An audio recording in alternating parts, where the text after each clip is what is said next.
Welcome to Five Alive, the video subsidiary of the Clambake podcast. I am your host, Jonathan Pitts-Wiley. And yes, this is a great moment in Durag history. I wanted to take about 5 minutes to talk about the nature of effects versus causes and how countries come to be in the place that they are. You know, I understand why people embrace and focus on effects. It's easy. It doesn't take a lot of work. You see a banged up country seems to speak for itself. It was like, well, must be a bad political situation. Maybe the people aren't morally upright, or any number of things that seem like an explanation for why something's bad. It's like, well, somebody must have messed up, and on a certain level, I guess that's true. But it's pretty intellectually lazy, and I would offer it speaks to the anti-intellectualism that has been rife through this country forever in certain respects.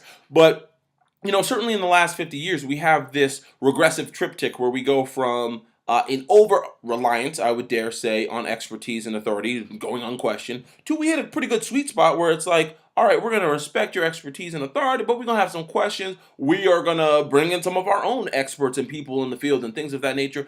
Two, we apparently just don't care about anybody's expertise or authority or experience because it matters less than how we feel about a subject. And then, that's obviously intellectually dangerous, and that doesn't help the Republic or anybody of that nature.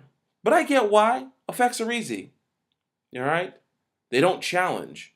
And when you focus on effects, you could ask a why question, but so often people do not.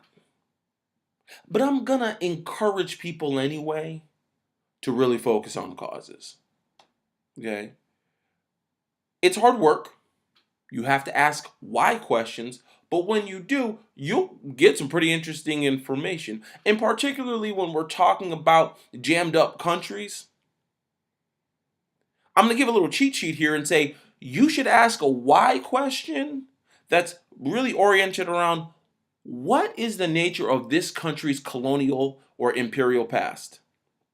And when you do that, you'll often get a lot of really good answers and information that will help you understand and contextualize where a country is today. Haiti didn't just end up like that. Okay? And Norway didn't just end up like that. Okay? Countries don't just end up. History doesn't just end up. It's a series of events and decisions.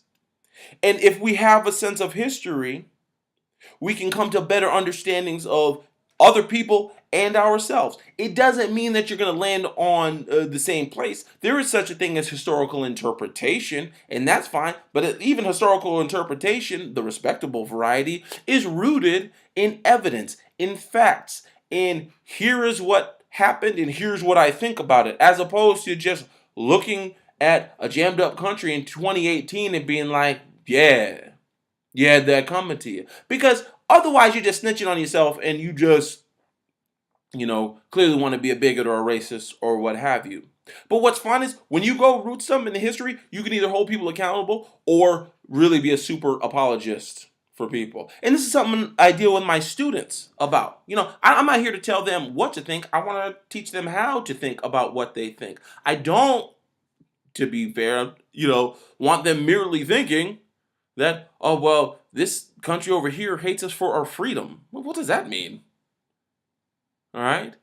If that's the case, what's the evidence to suggest that? Or are there other reasons why they might really not like us? I couldn't help but I was listening to BBC the other day because I'm bougie, and even then, it's like, oh, they do reportage all over the world where they used to have colonial holdings. I mean, go back and listen. You'd be like, you're in places that you used to be a lot anyway. But the BBC was talking about how they can't get into Iran to do on the ground reportage. And I could just laugh. I was like, wonder why that is. 53, maybe. But but even you can't be shady and make little shady jokes like that if you don't have a sense of history. So I'm gonna encourage us as a people. Let us focus on causes. We can still have hard conversations. We can still have volatile conversations. You can still largely land where maybe you were going to land anyway, but at least root some of that landing in evidence, as opposed to, well, this is just how I feel about it. I have no sense of why maybe this came to be. Because when you only focus on effects, you're disabusing yourself of being of the responsibility of recognizing the humanity in other people. When you just focus on effects, people can be flat. They don't have to have texture. They can just be crappy people from a crappy situation, as opposed to maybe they're people of a good or crappy variety potentially, because isn't that everybody? People who were placed in situations by the events of history that maybe we or other powerful nations absolutely participated in. Thank you for taking the time to check this out. This is the first Five Alive. And I'll sign off here in the same way that I sign off with the podcast. And I'm going to just encourage all of you to live a dope life and do dope things.